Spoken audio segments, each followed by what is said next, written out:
Halo teman-teman semua, jumpa lagi di podcast bersama Ikatan Wajib Pajak Indonesia. Kali ini kita mengundang spesial nih Bapak Alessandro Rey sebagai ahli hukum pajak untuk memberi pencerahan kepada kita semua. Terima kasih Pak Rey sudah hadir. Apa kabar? Semangat terus hari ini Pak. Terima kasih Pak Wan. Oke, makasih Pak Rey. Ini konteksnya kita masih membahas mengenai gugatan kita di Mahkamah Konstitusi ya. Dan ini sudah banyak sekali perang perang opini di media ya. Dari IWPI ada ngebahas, dari IKPI membahas, dari petugas pajak iya, dari saya juga iya, dan sekarang di DTC ini ya. Di DTC nggak ada angin, nggak ada hujan, nggak pernah ngundang saya, nggak pernah ngundang kita-kita. Tiba-tiba ada satu orang petugas pajak nih ya memberikan eh, memberikan opini di kanalnya di DTC News. Berarti kan mereka ada hubungan dong ya. DJP ada hubungan secara resmi dengan DDTC ini. Nah, dan sayang sekali DDTC tidak pernah mengundang kita sebagai sumber informasinya ya, sumber gugatannya, penggugatnya. Nah, jadi Bapak Eko Avandi ini adalah pegawai Direktur Jenderal Pajak ya. Dia memberikan tanggapannya atau opini mengenai gugatan kita di Mahkamah Konstitusi, terutama mengenai larangan merekam audiovisual di kantor pajak, hak merekam dan batas transparansi dalam layanan administrasi. Oke, teman-teman tinggal baca aja semua teman-teman ya. Tapi kita akan tangkap beberapa ininya, beberapa isunya. Contohnya di sini nih. Nah, di sini ada informasi. Pada titik ini dia bilang ya, dari pemohon bahwa perekaman selalu memperkuat posisi warga, itu justru runtuh katanya. Jadi dia menolak argumen saya. Karena dia mengabaikan ketimpangan baru yang diciptakan oleh kekuasaan viral. Jadi dia nggak setuju viral, dia nggak suka viral. Karena kalau viral malah muncul masalah baru, katanya si bapak ini ya, petugas pajak nih ya. Selain itu, Undang-Undang ITE dan Undang-Undang Perlindungan Data Pribadi secara tegas mengatur bahwa pengambilan gambar seseorang tanpa persetujuan untuk tujuan yang merugikan adalah pelanggaran hukum. Tapi dia nggak sebutin pasal berapa yang dimaksudkan nih. Undang-Undang ITE, Undang-Undang Perlindungan Data Pribadi yang pasal berapa. Padahal Pak Prabowo yang suruh. Pak Prabowo suruh kita untuk menyiarkan, mempublikasikan kalau ada oknum-oknum pejabat yang brengsek. Jadi orang ini pejabat pajak bertentangan dengan Pak Prabowo dan dengan saya gitu ya. Pak Prabowo dan saya pengennya transparan, terbuka, kita siarkan. Kalau ada oknum, dia bilang enggak. Dia justru mengatakan kalau viral nggak bagus gitu. Kemudian seperti ini, yang lain. Dia mengatakan dari sisi aturan pajak, kantor pajak bukan sekedar ruang publik seperti terminal, melainkan area terbatas yang menyimpan data rahasia WP sesuai pasal 34 Undang-Undang KUP. Nah, lagi-lagi nih, dia nggak sebutin pasal berapa yang mengatakan bahwa kantor pajak itu bukan ruang publik. Atau pasal berapa yang mengatakan bahwa kantor pajak adalah ruang publik terbatas, gitu loh. Pasal 34 nggak ngomong gitu. Pasal 34 itu melarang petugas pajak melakukan bla bla bla. Nggak ada urusan dengan ruang publik atau bukan ruang publiknya si kantor pajak. Transparansi tidak boleh membunuh privasi wajib pajak lainnya, katanya. Oh, luar biasa ya. Transparansi tidak boleh membunuh privasi wajib pajak lainnya. Tapi dia nggak menjelaskan bagaimana logikanya. Privasi wajib pajak yang mana yang bakal dibunuh akibat transparansi? Apakah dengan begitu menjadi tidak boleh transparan? Nggak jelas juga dia. Kemudian dibilang, hak warga negara tidak boleh mematikan martabat kemanusiaan petugas negara. Ini juga bingung, bingung nih. Apa maksudnya dia ini? Hak yang mana oleh haknya warga negara yang mana yang bisa membuat matinya martabat dari kemanusiaan dari seorang petugas negara? Bagaimana bisa hak warga negara bisa mematikan martabat manusia dari seorang petugas negara? Ini kalimat yang sangat bold, sangat keren, sangat indah, seperti puisi. Tetapi ketika kita kulik, nggak ada isinya gitu loh. Dasar hukumnya nggak jelas, filosofisnya nggak jelas, isinya tuh kosong, nggak ada gitu. Nah, ini yang ketiga. Uji material di Mahkamah Konstitusi dan kasus Kebumen. Nah, yang gue bingung kenapa dia pakai kasus Kebumen, kenapa nggak pakai kasus saya aja langsung kan? Kasus saya kan kasus nyata, kasus kasus yang kita bawa ke Mahkamah Konstitusi ya. Kenapa dia bawa kasusnya Kebumen? Kenapa nggak bawa kasus saya ya? Mengingatkan kita bahwa keadilan tidak selalu lahir dari viralitas. Em, Keadilan tidak selalu lahir dari viralitas. Ya siapa bilang keadilan selalu lahir dari viralitas? Nggak selalu, memang. Tetapi apakah tidak boleh viral? Justru karena viral banyak hal yang terungkap. Sambo itu kalau nggak viral nggak masuk penjara dia, ya kan? Kita tahu teman-temannya. Nah, kamera bisa membuka kebenaran, tetapi juga bisa menjadi alat tekanan. Nah, kalau gitu, apakah mesti menghilangkan kamera? Nah, ini nggak jelas juga nih dia nih.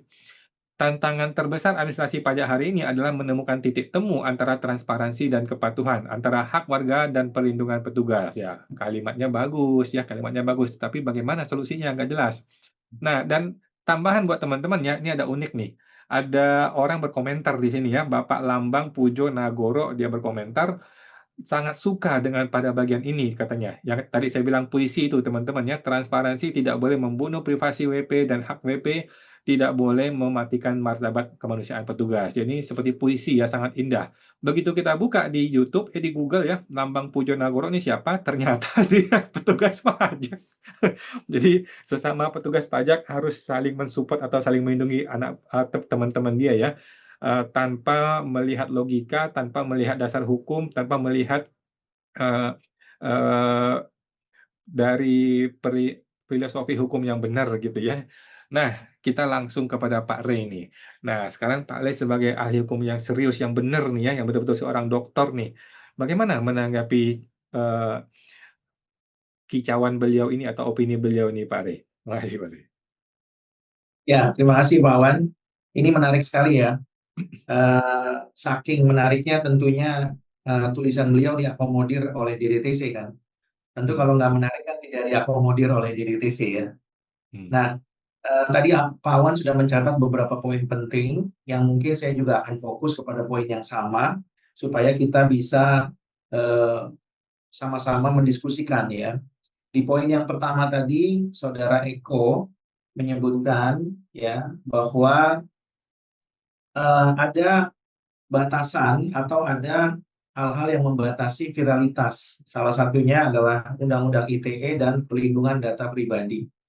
Nah, yang saya mau tekankan di sini adalah sepertinya beliau itu belum membaca putusan KIP, Pak Wan, bahwa Undang-Undang PDP atau Undang-Undang Perlindungan Data Pribadi bukan merupakan dasar hukum yang dapat dijadikan alasan hukum bagi wajib pajak untuk dilarang merekam. Itu sudah bunyi di dalam undang-undang, maksud saya dalam putusan KIP. Jadi tolong dibaca putusannya. Itu nggak banyak, kan? Hanya hampir 100 halaman. Silakan dibaca. Di situ sudah ada, jadi nggak perlu diulang-ulang kembali. Ya, Undang-Undang Perlindungan Data Pribadi itu tidak ada relevansinya dengan larangan bagi wajib pajak untuk merekam. Ya, dan kemudian kalau beliau menggunakan Undang-Undang ITE karena merekam tanpa persetujuan, ya, maka ini juga kurang relevan karena dalam pemeriksaan pajak, ya, tentunya kan para pihak itu hadir itu karena diundang. Kalau petugasnya tidak setuju untuk direkam, ya tidak perlu dilanjutkan pemeriksaannya. Ya, itu kan pilihan saja. Tapi kalau hmm, misalnya petugas pajak atau fiskusnya tidak ingin direkam, maka seharusnya pemeriksaan bisa dilanjutkan tanpa memperlihatkan atau merekam muka daripada pemeriksa pajak. Tapi pemeriksaannya tetap bisa dilanjutkan, Pak Wan. Jadi itu bukan alasan kemudian untuk menghentikan pemeriksaan karena direkam. Jadi hmm, perekaman tetap dilanjutkan. Kalau kemudian muka-muka pegawai atau pemeriksa pajak itu terlalu cantik dan ganteng untuk direkam sehingga wajib pajak harus membayar royalti, ya tentunya kan wajib pajak bisa diberikan pilihan untuk tidak meliput muka-muka mereka yang mempunyai nilai jual yang tinggi dan mahal, ya, atau high value faces. Boleh-boleh saja, tapi pemeriksaannya tetap boleh dilanjutkan. Ya, karena wajib pajak ingin supaya pemeriksaannya itu basis transparansi. Tidak ada dugaan represif, tidak ada dugaan intimidasi, tidak ada dugaan iming-iming. Jadi semuanya ingin dilaksanakan secara natural saja. Jadi larangan merekam itu bukan kemudian menjadi kendala untuk dilaksanakannya pemeriksaan pajak. Pemeriksaan pajak tetap dapat direkam, meskipun tanpa muka-muka pemeriksa pajak yang eh, mempunyai tingkat nilai royalti yang tinggi tadi ya, tetap bisa dilanjutkan ya, tidak perlu direkam. Jadi kalau kemudian yang bersangkutan menggunakan Undang-Undang ITE dan Undang-Undang Perlindungan Data Pribadi, sebaiknya beliau baca dulu putusan KIP sebanyak kurang lebih 100 halaman, Pak Wan, sehingga bisa memahami kenapa undang-undang tersebut tidak bisa digunakan sebagai bentuk larangan, ya, baik itu larangan formil maupun larangan material. Kemudian yang kedua, Pak Wan, saya akan masuk langsung saja. Poin yang kedua, di sana beliau juga menyebutkan mengenai membunuh privasi wajib pajak lainnya sebagaimana diatur dalam pasal 34 ayat 1 Undang-Undang KUP. Nah, untuk menjawab ini mungkin sebaiknya beliau menonton sidang Mahkamah Konstitusi ketika para ahli dihadirkan termasuk saya di sana, di mana salah satu hakim konstitusi, Prof. Eni, menanyakan kepada kuasa presiden, apakah sudah pernah ada kasus di mana fiskus dituntut pidana atau digugat perdata karena membiarkan wajib pajak melakukan perekaman secara elektronik audiovisual. Ternyata secara mengagetkan, Pak Awan, jawabannya tidak pernah. Bayangkan, Undang-Undang KUP ini sudah diundangkan sejak 43 tahun yang lalu. Tapi kasusnya tidak pernah muncul. Jadi, kekhawatiran daripada fiskus atau pemeriksa pajak untuk melarang WP karena alasan kalau membiarkan WP merekam, itu artinya mereka sendiri yang membocorkan pajak dan bisa dipidana adalah kekhawatiran yang sangat berlebihan. Kekhawatiran yang mengada-ngada, kekhawatiran yang tidak berdasarkan hukum. Karena memang sejak diundangkan 43 tahun yang lalu Undang-Undang KUP ini, kasusnya tidak pernah ada satupun, Pak Awan. Baik itu tuntutan pidana maupun gugatan perdata. Sehingga dengan demikian telah terbukti bahwa kekhawatiran itu adalah kekhawatiran yang berlebihan. Ya, kalau orang awam menyebutnya berle, Pak Awan. Ya, berlebihan. Ya, jadi itu bukanlah kasus yang faktual, tapi itu adalah gambaran yang diprediksi atau diproyeksi secara berlebihan, sehingga seolah-olah bahwa apa yang dipersoalkan di MK ini memang sudah pernah terjadi atau sudah pernah ada kasusnya. Artinya pemeriksa pajak pernah dituntut secara pidana maupun digugat secara perdata karena membiarkan WP melakukan perekaman atau membocorkan atau secara tidak langsung tentunya membocorkan data rahasia wajib pajak. Dan tentunya ini membuktikan bahwa dengan tidak adanya kasus tersebut, maka kekhawatiran itu menjadi sangat berlebihan, menjadi tidak berdasarkan hukum, dan cenderung mengada-ngada, ya, atau dibuat-buat. Nah, ini untuk memahaminya, tentu yang bersangkutan disarankan menonton seperti yang tadi saya sampaikan, sidang Mahkamah Konstitusi, dan kalau beliau nanti menghubungi Pak Awan, sebaiknya mungkin Pak Awan bisa memberikan transkrip persidangan mengenai pertanyaan yang disampaikan oleh Prof. Eni kepada kuasa presiden, supaya ini menjadi jawaban yang sangat loud and clear. Ya. Kemudian saya juga perlu menyampaikan bahwa kalaulah ada martabat kemanusiaan pemeriksa pajak yang dikebiri, tadi saya sudah sampaikan, pemeriksaan tetap bisa dilanjutkan meskipun tanpa merekam muka-muka pemeriksa pajak yang bernilai tinggi, mempunyai nilai royalti tinggi tadi, tapi pemeriksaan tetap bisa dilaksanakan sehingga martabat kemanusiaan pemeriksa pajak itu tidak kemudian menjadi dikebiri atau menjadi terzolimi. Gitu Pak Awan. Kemudian yang terakhir Pak Awan, materi yang tadi Pak Awan sampaikan adalah tentu kita tidak tahu persis mengenai kasus yang Kebumen ya. Tapi yang saya mau garis bawahi di sini adalah ada tulisan yang disampaikan oleh Jeremy Bentham ya, bahwa virality is the very soul of justice.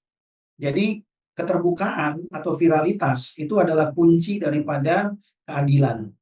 Jadi kalau kemudian Saudara Eko mengatakan bahwa viralitas itu tidak selalu bermanfaat, ini sebaliknya bertentangan dengan konsep hukum dari Jeremy Bentham. Dan ini dikutip oleh Prof. Guntur Hamzah pada persidangan tersebut ya.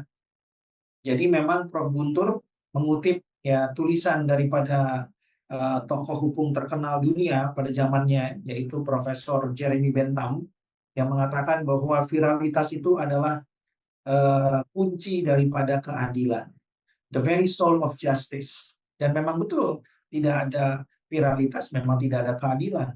Dan itu sudah digaungkan ratusan tahun yang lalu. Ya, meskipun perkaranya Pak Arwan baru diajukan tahun 2025 dan 2026. Tapi itu sudah dibuktikan oleh Jeremy Bentham ya.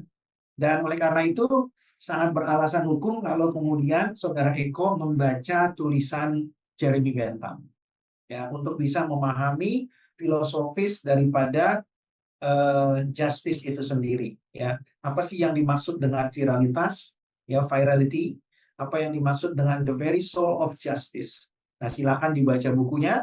Setelah itu tentunya kalau yang bersangkutan tidak keberatan, yang bersangkutan boleh menulis kembali di kanal DDTC tulisan Jeremy Bentham tersebut supaya memahami apa yang saya sampaikan tadi. Mungkin itu Pak Wan sementara tanggapan saya. Oke, siap. Terima kasih Pak Rey, luar biasa ya. Eh, kita sih jadi saling curigation nih. Dia curiga sama wajib pajak lebih curiga lagi sama si petugas pajak ya. Dia menduga kita mau memviralkan supaya mencemarkan nama baik dia. Kita curiga dia larang merekam supaya untuk melindungi kebusukan dia sendiri gitu loh. Jadi ini seperti lingkaran setan ini ya. Tetapi mau lari kemanapun secara hukum jelas-jelas tidak ada larangan merekam. Di pasal 34 lebih-lebih lagi ya, Ketua Mahkamah Konstitusi udah berbusa-busa nih berusaha mengedukasi pemerintah ya.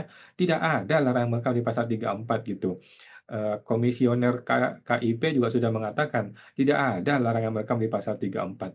Jadi ini petugas pajak mau gimana lagi?